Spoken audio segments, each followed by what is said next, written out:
Well, howdy there, Internet people. It's Bo again, and welcome to The Roads with Bo. Today is July 28th, 2024, and this is episode 49 of The Roads Not Taken, which is a weekly series where we go through the previous week's events and talk about news that was unreported, underreported, didn't get the coverage I thought it deserved, or I just found it interesting. Then we go through some questions from y'all.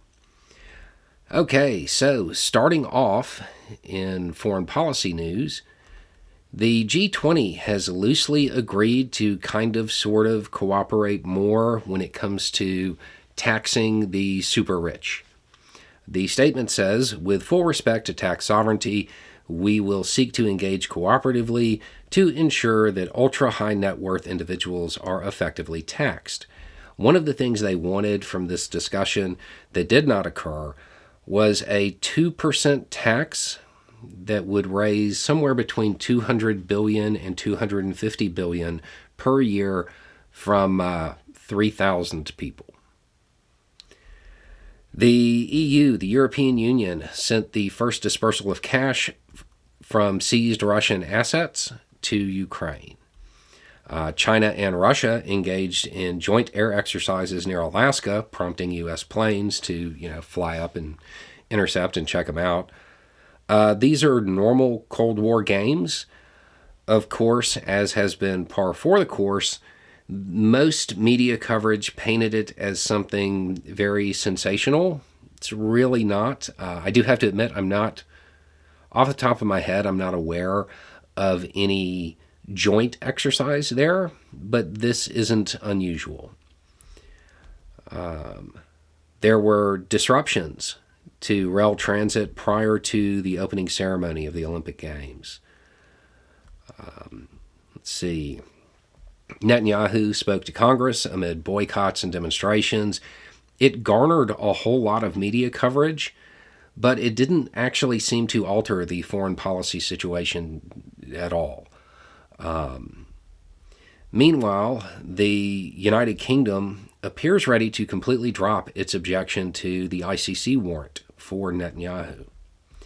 Moving on to U.S. news, the Trump campaign is suffering a consistent series of leaks depicting the campaign, for lack of a better word, in total panic and disarray ever since Harris became the apparent opposition during the election. There was an arrest made in connection with the Park Fire out in California, and California's governor signed an executive order paving the way for cities to clear homeless encampments. Your periodic reminder that doesn't actually address the issue. Harris mocked Trump after it appeared that he was backing out of the debate, and honestly appeared nervous about sharing the stage with her. Since then, his resolve seems to have steeled a little bit, and we'll have to wait and see how it plays out. Plans have been announced for the Chicago Democratic Convention. It includes a multi-block security perimeter, which is a clear indication that they expect demonstrations.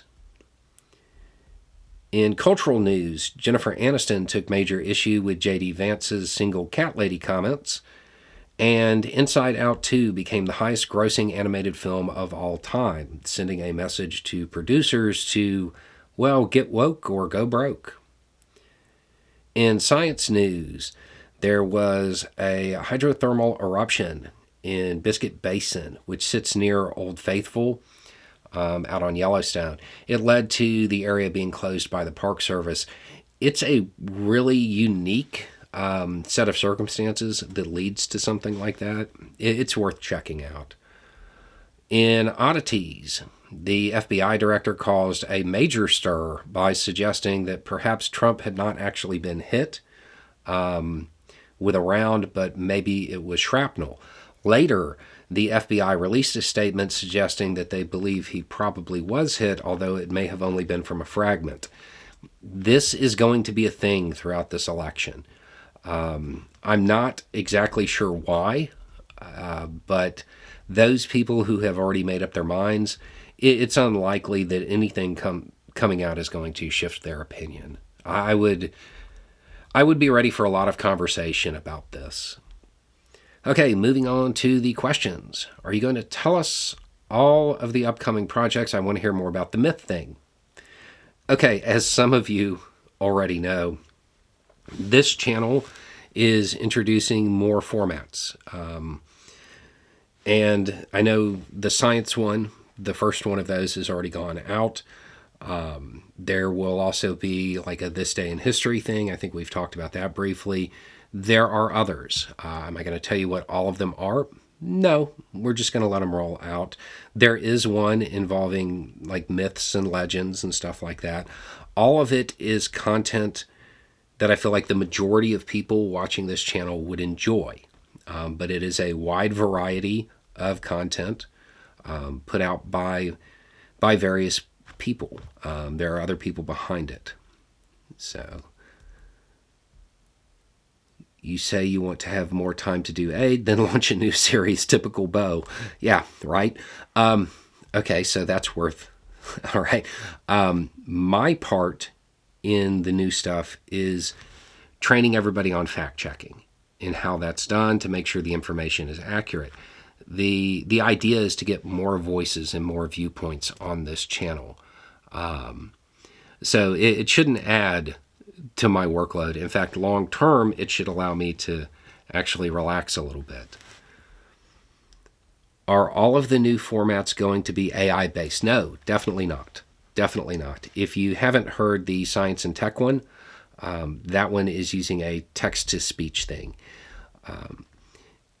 They are definitely not all going to be AI based. Only the science and tech one.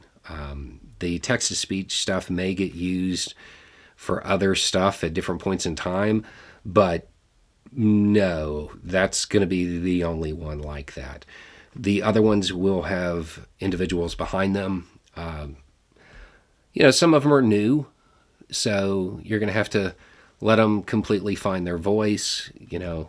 There's a little bit of Shatnering going on when they're reading their scripts at times. But, I mean, I think overall, as all of the bugs get worked out, people are going to be really happy with them. Are you making an AI point with Research Road, which is the name of the Science and Tech Roundup? Yes. One thing I should point out, and this may be a question further down, but it's only text to speech. The content there is actually from a person. You can't use AI to generate that kind of stuff yet. That's just not a thing, and maybe that's part of the point. But there's more to it. Okay. And I know that there were a lot of comments about the voice. That's something that's being worked out. They're working on that. Okay. Are live streams coming back more often? Maybe. We'll have to wait and see how everything plays out and see if I can actually find a better balance.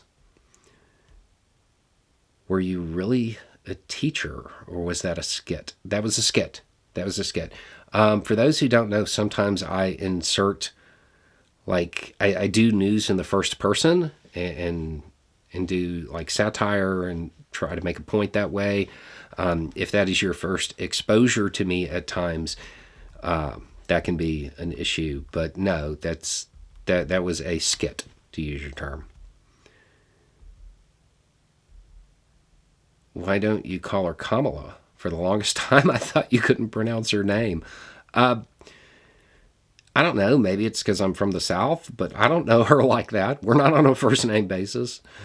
She is Vice President of the United States. I wouldn't call Vice President Pence Mike in coverage. I know that she is leaning into it as part of her brand, and if that becomes a thing, then you may hear it more often. If somebody uses something for advertising and that's how they get known, that's one thing. Like an example would be AOC.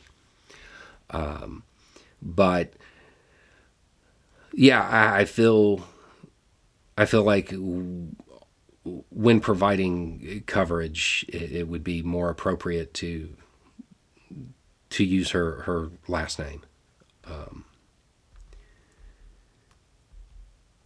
Weird question. Are you autistic? Not that I'm aware of. I've never been diagnosed as it. I wish there was more to this question to explain what it was about. If you're looking for information on that, there are people on YouTube who can provide much better insights. Why did you upload 2 morning videos the other day? It was, what's the word? An accident. It was an accident. It happens sometimes. They were, one was scheduled, and then it was supposed to be moved, and it didn't happen, so they both went out early in the morning. What are you currently reading? I just want to see if it's always to your right. It is not actually to my right. It is to my left. Right here.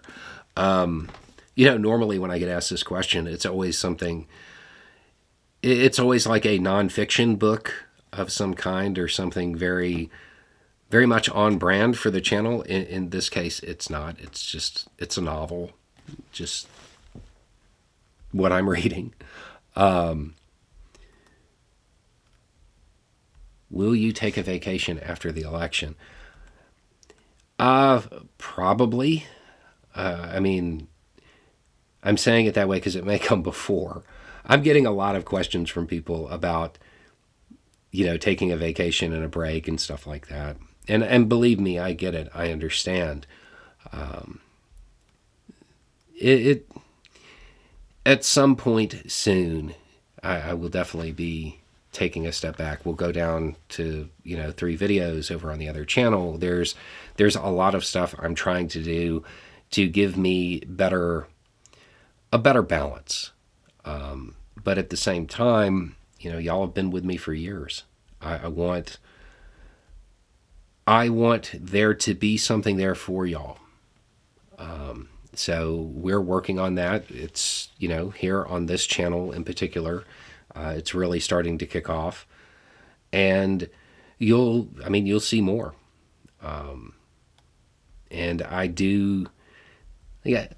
know it's probably going to be unusual at first, having other people, and other formats, but I feel like everything that we have coming is something that most people are going to really enjoy. And with stuff like that out there, it would give me more of an ability. I would feel more comfortable, stepping back. We've gone, 4, maybe 5 years without missing a single day as far as uploads. So yeah, I feel like a vacation is in order. When that's going to happen, I'm not sure yet. But yeah, I think y'all are in for a lot of stuff here that you're gonna like. So even if the first one going out being the Science and Tech Roundup, that may not have been what most people wanted. I feel as they work out the pacing and everything like that, I feel like people are going to enjoy that as well. But okay, so that's it. And so there you go. A little more information, a little more context, and having the right information will make all the difference. Y'all have a good day.